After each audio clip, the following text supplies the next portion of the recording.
Hello friends, welcome back to English with Asha ma'am. आज मैं आपके लिए एक पैराग्राफ लेकर आई हूँ और टॉपिक है डिसिप्लिन, विच मीन्स अनुशासन। डिसिप्लिन, अनुशासन में रहना। इस पैराग्राफ के थ्रू आप सीख सकते हो वोकैबलरी, और ये ट्रांसलेशन का वीडियो है। आपको एक एक वर्ड का ट्रांसलेशन हिंदी में करके बताऊंगी। जो भी ग्रामर रिलेटेड स्ट्रक्चर होगा वो भी साथ में समझाऊंगी। तो आइए शुरू करते हैं। Discipline is defined as the practice of training oneself. Discipline is defined. Define का मतलब होता है परिभाषा। इसको क्या मतलब होता है इसका? तो अगर डिसिप्लिन की बात करें, अनुशासन की, तो उसकी परिभाषा होती है as the practice of training oneself. Practice means अभ्यास, किसी चीज़ को सीखने का अभ्यास करना। ट्रेनिंग होता है प्रशिक्षण, ट्रेन करना अपने आप को। और वन सेल्फ हो गया खुद को। टू ओबे रूल्स, रूल्स होते हैं नियम कानून। और to be organised, organise means व्यवस्थित होके रहना, ढंग से रहना। इन लाइफ मीन्स जीवन में। अब पूरी लाइन का क्या मतलब हुआ? Discipline is defined as the practice of training oneself. Discipline को परिभाषित किया जाता है या उसकी परिभाषा होती है कि हम खुद को प्रशिक्षण देने का अभ्यास करें। अब खुद को हम किस चीज़ में प्रशिक्षण दें, किस चीज़ के लिए तैयार करें, किस चीज़ के लिए ट्रेन करें? To obey rules. ओबे मीन्स पालन करना, रूल्स हो गए नियम कानून। नियम कानून का पालन करने के लिए, और या तो to be organised in life, या तो अपने जीवन में हम व्यवस्थित होके रहें। ये बहुत ज़रूरी है व्यवस्थित होकर रहना। It teaches us self control. It यहाँ पे प्रोनाउन है। टीचेस मीन्स सिखाता है। यहाँ पे जो इट है वो सिंगुलर फॉर्म में यूज किया गया है, इसलिए जो वर्ब है टीचेस वो भी हमने सिंगुलर यूज किया है। सिखाता है। सेल्फ कंट्रोल, नियंत्रण। सेल्फ मतलब खुद को नियंत्रण करके रखना या स्वयं पर नियंत्रण करके रखना। सेल्फ रेस्ट्रेन, इसका मतलब होता है रेस्ट्रेन मीन्स संयम बना के रखना। जैसे कि खुद को किसी ऐसी बात को करने से रोकना या कहने से रोकना जो कि ठीक नहीं है। उसी तरीके से सेल्फ कंट्रोल भी हो गया। हम सबको अपनी भावनाओं पर कंट्रोल करके रखना चाहिए, नियंत्रण करके रखना चाहिए इमोशंस के ऊपर। और गुस्से में या कोई ऐसी चीज़ ना कह दे में हमको दूसरे को पहले चोट पहुंच जाए, बाद में हमको उस चीज़ का पछतावा हो। सेल्फ कंट्रोल करके रखना, अपने आप को नियंत्रण करके रखना और खुद पर संयम बना के रखना।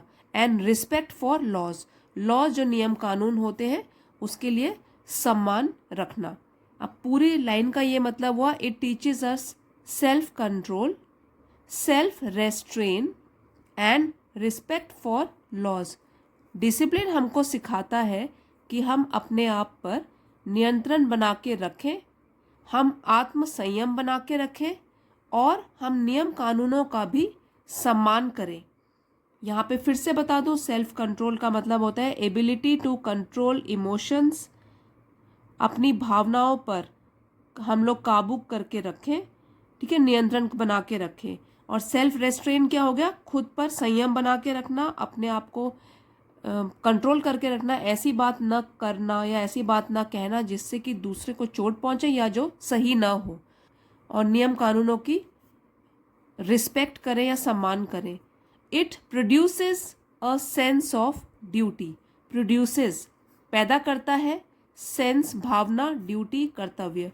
इट फिर से प्रोनाउन है डिसिप्लिन के लिए और फिर से सिंगुलर है, इसलिए यहाँ पे वर्ब में एस या E S according to the spelling यहाँ पे हमने एस या ई एस लगाया है। इट प्रोड्यूसेस, डिसिप्लिन पैदा करता है एक कर्तव्य की भावना। There is discipline in heavenly bodies. अब देखिए, डिसिप्लिन मीन्स अनुशासन और हेवनली बॉडीज का मतलब होता है जैसे कि स्टार्स, तारे, प्लैनेट्स हो गए, हमारे ग्रह, सूरज, जो भी हेवनली बॉडीज हैं इस तरीके से जो भगवान ने बनाए हैं। तो यहाँ पे उनमें भी अगर देखा जाए तो डिसिप्लिन होता है, अनुशासन होता है। सूरज जो है समय पर उदय होता है, समय पर अस्त होता है। और जो प्लैनेट्स हैं, ग्रह हैं, वो भी अनुशासन में ही बंधे हुए हैं। The ordered growth and decay show that there is discipline everywhere in nature. Ordered means क्रम से या सीक्वेंस से, ग्रोथ बढ़ना, डिके सड़ना। शो ये दिखाता है। अब किस तरीके से, देखिए जैसे कि पेड़ भी हैं, पहले वो पौधा होता है, फिर पेड़ बनता है, फिर उसके पत्ते झड़ते हैं, फिर वो बूढ़ा होता है, बाद में सड़ता है। किसी भी चीज़ को आप देख लो जो कि प्रकृति में है, वो क्या दिखाती है, क्रम से ग्रोथ, मतलब पैदा होती है, बड़ी होती है और बाद में सड़ती भी है। जैसे आप फ्लावर्स को ही ले लो, पहले पौधे होते हैं, फिर फूल उगते हैं, फिर वो झड़ते हैं। उसी तरीके से क्या है, ऑर्डर्ड ग्रोथ। अगर हम प्रकृति में देखें the ordered growth and decay, तो अगर क्रम से बढ़ना और सड़ना, यही दिखाता है कि प्रकृति में भी हर जगह डिसिप्लिन है, अनुशासन है। The schools and colleges cannot run without discipline. हमारे स्कूल्स और हमारे कॉलेज कैनॉट रन, काम नहीं कर सकते, विदाउट डिसिप्लिन, अनुशासन के बिना। तो बिना डिसिप्लिन के, बिना अनुशासन के हमारे जो स्कूल हैं, कॉलेजेस हैं, वो ढंग से कार्य नहीं कर सकते। Discipline makes us civilised. Civilised means सभ्य। तो जो अनुशासन है वो हम सभी को सभ्य बनाता है। We learn to respect the views and rights of others. We learn, हम सीखते हैं, टू रिस्पेक्ट, सम्मान देना, द व्यूज, विचारों को, एंड राइट्स, राइट्स हो गया हमारे अधिकारों को, ऑफ अदर्स, दूसरों के। एक तो खुद के और दूसरों के विचारों को और अधिकारों को सम्मान देना, ये भी हम सीखते हैं। यहाँ पे राइट्स मीन्स अधिकार। Games and sports make the players discipline.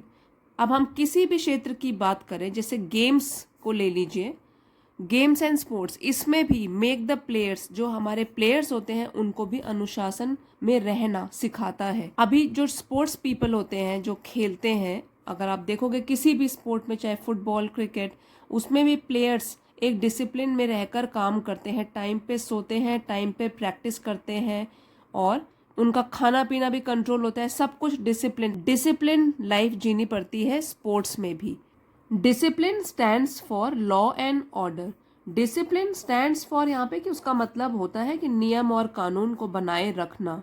If there is no discipline in society, society means समाज, इफ अगर समाज में कोई भी अनुशासन नहीं होगा, people will do as they please. तो पीपल यहाँ पे पर्सन का प्लूरल है, पर्सन एक व्यक्ति, पीपल लोग, तो लोग विल डू करेंगे, एज दे प्लीज वो जैसा भी चाहें, सो एज दे प्लीज वो लोग जैसा चाहें वैसा करेंगे। And that may be harmful for the society, that may be हो सकता है कि वो हानिकारक हो, हार्मफुल हानिकारक हो समाज के लिए, इसलिए डिसिप्लिन सोसाइटी में भी होना बहुत ज़रूरी है। Discipline keeps us with in limits, तो जो डिसिप्लिन है वो हमको रखता है विद इन लिमिट्स मीन्स मर्यादा के भीतर या सीमा के अंदर रखता है। इन कंक्लूजन, तो अगर हम निष्कर्ष निकालें, निष्कर्ष में कहें तो वी कैन से, हम कह सकते हैं that discipline is one of the key elements, कि डिसिप्लिन है one of the key elements. की एलिमेंट्स मीन्स खास चीज़ों, और वन ऑफ द है तो इसलिए खास चीज़ों में से एक, ऑफ एनीवंस लाइफ, किसी के भी जीवन में जो खास चीज़ें होती हैं उनमें से एक की एलिमेंट, ज़रूरी चीज़ होता है डिसिप्लिन। जब भी हम वन ऑफ द यूज़ करते हैं तो हम यहाँ पे नाउन जो है वो हमारा प्लूरल होता है, की एलिमेंट्स तो प्लूरल होगा, उसी में से हम एक चीज़ की बात कर रहे हैं, तो इसलिए हम कह सकते हैं कि डिसिप्लिन जो खास चीज़ें होती हैं किसी की भी ज़िंदगी में, उनका एक महत्वपूर्ण हिस्सा है। A person can only be successful if he और she strictly lives a healthy and discipline life.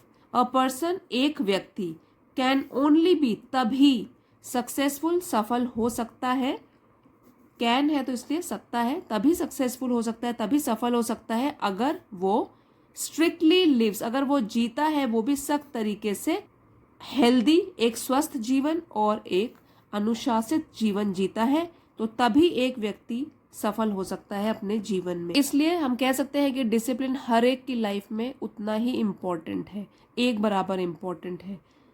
अब एक बार हम इसकी रीडिंग करेंगे और उसमें आप ध्यान दे सकते हैं डिफिकल्ट वर्ड्स की प्रोनाउंसिएशन के ऊपर। Discipline is defined as the practice of training oneself to obey rules or to be organized in life. It teaches us self-control, self-restraint, and respect for laws. It produces a sense of duty. There is discipline in heavenly bodies, stars, and planets. The ordered growth and decay show that there is discipline everywhere in nature. The schools and colleges cannot run without discipline. Discipline makes us civilized. We learn to respect the views and rights of others. Games and sports make the players disciplined. Discipline stands for law and order. If there is no discipline in society, people will do as they please and they may be harmful for the society. Discipline keeps us within limits. In conclusion, we can say that discipline is one of the key elements of anyone's life. A person can only be successful if he or she strictly lives a healthy and disciplined life. तो हमने देखा यहाँ पे, चाहे games और sports ले लें, चाहे हेवनली बॉडीज़ की बात करें, चाहे हम स्कूल की बात करें, कॉलेजेस की बात करें, हर एक जगह डिसिप्लिन बहुत ही इम्पॉर्टेंट है। तो फ्रेंड्स, आई होप आज का वीडियो आपके लिए हेल्पफुल रहा होगा। अगर आपको वीडियो पसंद आया है तो प्लीज़ लाइक और शेयर ज़रूर कीजिएगा। आप चैनल पे नए हैं तो इसे सब्सक्राइब कर लीजिए। Thank you everyone for watching. अगले वीडियो में मिलते हैं।